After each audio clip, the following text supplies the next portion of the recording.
Salut! Donc aujourd'hui on se retrouve dans une toute nouvelle vidéo pour faire le book haul du mois de mai. Donc ce mois-ci j'ai énormément acheté, je crois que j'ai plus de 26 livres à vous présenter aujourd'hui. Donc j'ai acheté que ce soit en usagé pour la première fois de ma vie sur deux sites différents et en neuf chez la Fnac parce que j'avais pas le temps d'aller en librairie avec les cours, donc d'habitude je prends toujours le temps d'aller en librairie acheter, mais là j'ai pas forcément eu la force ni le temps parce que c'était le dernier trimestre et avec le bac de français, comment vous dire que ça charbonne. Donc sans plus tarder, je vous propose de commencer la vidéo tout de suite. Donc avant de commencer par mes vrais achats, je vais vous montrer deux livres que je n'ai pas forcément achetés. En premier, ma soeur m'a donné La Petite du train de Paula Hawkins, publié aux éditions Pocket. Donc elle me l'a donné parce qu'il traînait dans un sort de meuble sur sa terrasse. Il était orange, le livre, et je ne sais pas, il a dû prendre l'oxygène et il est devenu un peu plus blanc. Je ne sais pas si je vais le lire parce que c'est un thriller et je suis un peu une caguette, donc on verra bien. Ensuite, si vous avez vu ma vidéo unboxing de la Cubebox, vous avez pu voir que j'ai reçu 21 printemps comme 1 million d'années de Camille Brissot. Donc oui, je l'ai acheté, je l'ai payé, mais je l'ai pas choisi, donc c'est pour ça que ça rentre pas dans une catégorie de haul. Ensuite, on va continuer sur les achats neufs, c'est-à-dire les achats Fnac. Donc j'ai acheté 3 romans qui me faisaient trop envie depuis super longtemps, donc j'en ai profité qu'ils sortent en poche pour certains, donc je vais vous les montrer. En premier, si vous avez vu encore une fois mon update lecture du mois de mai, vous avez pu voir que j'ai lu le tome 2 d'Insaisissable, donc Ne m'échappe pas, de Tahir et ma fille, publié aux éditions Michel Lafon-Poche. Ce topic j'avais énormément aimé, enfin en tout cas le premier tome, le deuxième tome pareil, mais je vous laisse voir du coup la vidéo pour avoir un peu plus de détails à ce sujet. Donc la commande partait de ce roman là parce que je ne trouvais jamais le tome 2 de la saga Insaisissable en librairie, je ne sais pas pourquoi. Du coup j'ai voulu le commander sur la Fnac et je me suis laissée tenter par 2 autres romans. J'ai ensuite acheté La Faucheuse de Neil Schusterman, publié aux éditions Pocket Jeunesse. Alors celui-là pareil, c'est un livre que j'avais vu passer partout depuis quelques années déjà, je crois 2 ans.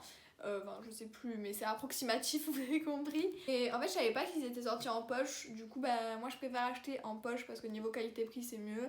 Et surtout c'est plus pratique pour emporter partout parce que l'été arrive et je vais partir en vacances et donc il va me falloir toujours un petit livre dans mon sac de plage.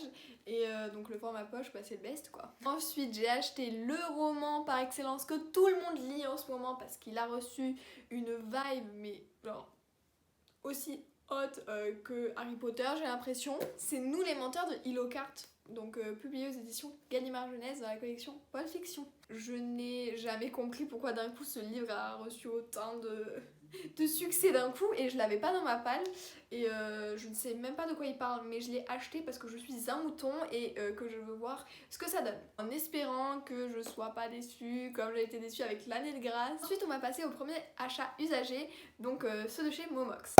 Donc pour ceux qui savent pas ce que c'est, Momox, c'est un site de revente de livres d'occasion tout simplement. Vous pouvez les vendre en téléchargeant l'application et vous pouvez les acheter en allant sur le site Momox Shop. Donc moi j'ai acheté, j'ai pas revendu parce que j'ai énormément de mal à me séparer de mes livres. Donc j'ai acheté 5 livres, donc je vais vous les montrer.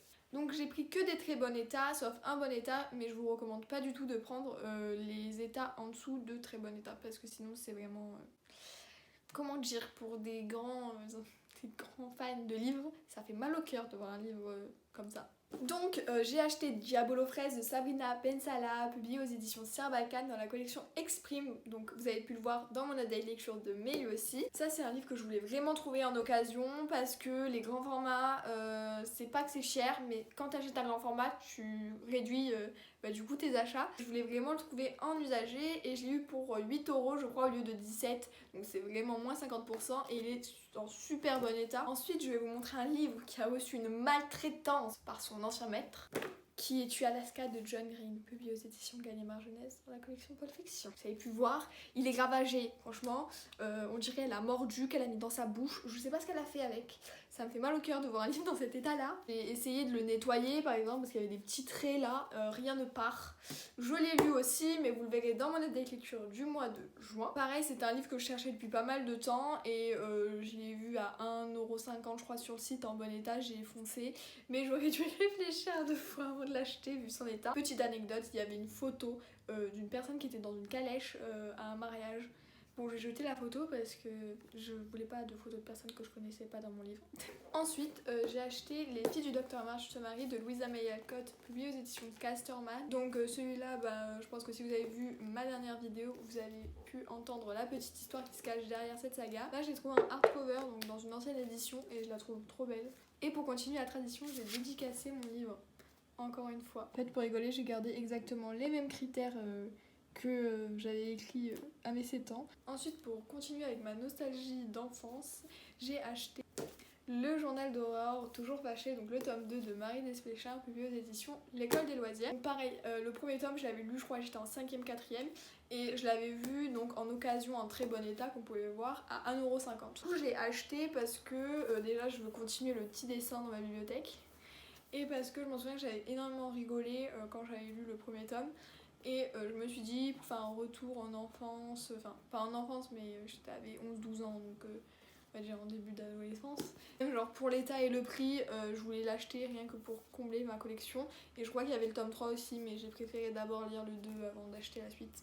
Ensuite, en dernier, pour clôturer la commande Momox, j'ai acheté un livre qui me tentait depuis pas mal de mois, depuis sa sortie, parce que tout simplement je suis une grande fan de la saga, et le préquel est sorti, je crois, il y a 1 an et demi. Évidemment, je vais vous parler de Hunger Games, La balade du serpent et de l'oiseau chanteur de Suzanne Collins, publié aux éditions Pocket Jeunesse. Donc c'est le préquel de la saga Hunger Games.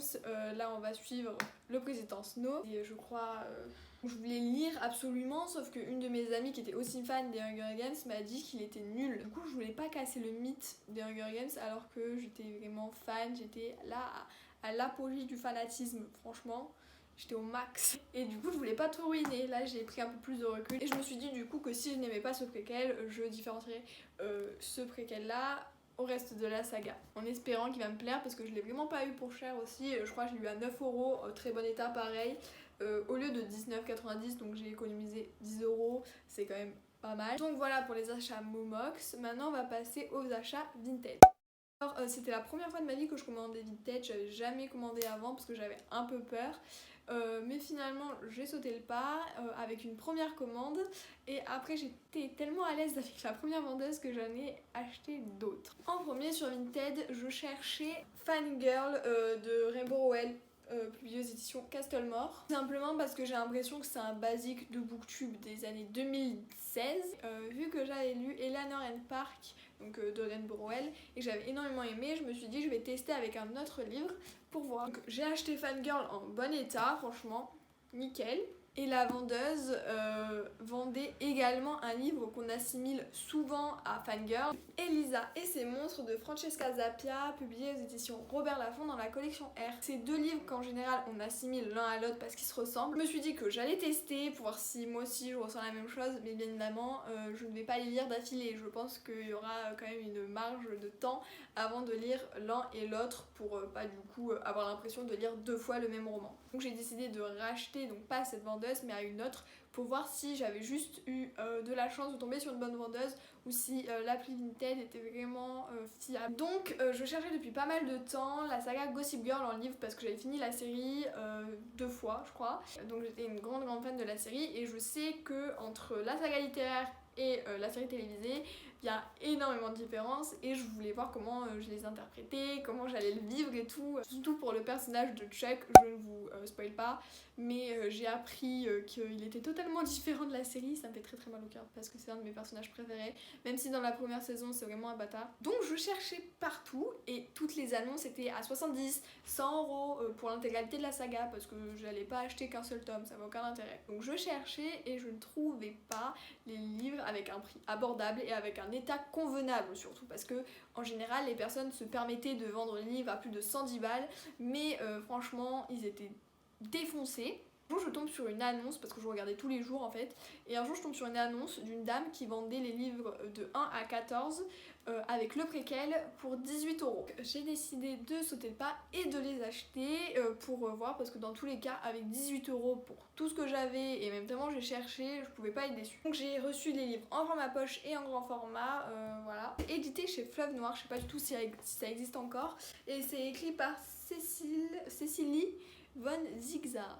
Je sais pas comment ça se dit. J'ai les tomes 1 à 3 plus 5 à 10 en petit format. Après pour les grands formats j'ai le tome 4. Après les tomes de 11 à 14 puisque préquel, je suis en train d'être en détresse là. Donc, je vais vous montrer un exemple, le tome 12 qui est complètement nickel. Et vu que j'ai payé ça à 18€, j'ai dû payer à peu près 1,20€ le livre, je pense. Par contre, pour les petits formats, c'est plus souvent le cas parce que déjà les livres sont très vieux.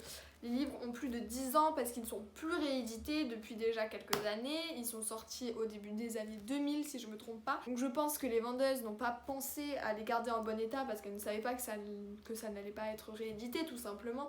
Ça a pris énormément de valeur, donc je pense qu'elles auraient fait plus attention si elles savaient le prix que ça allait coûter aujourd'hui. Évidemment je vais les lire, je vais pas les garder en collection comme ça pour faire joli parce qu'en plus ils sont pas si beaux que ça hein, les livres, on va pas se mentir. Donc voilà, j'ai fini de vous présenter tous mes achats. J'ai été excessive ce mois-ci, franchement mon compte était ensanglanté à la fin. Et je suis vraiment contente de tout ce que j'ai acheté, je suis pas déçue parce qu'il y en a que j'ai lu et ça a été des vrais coups de cœur.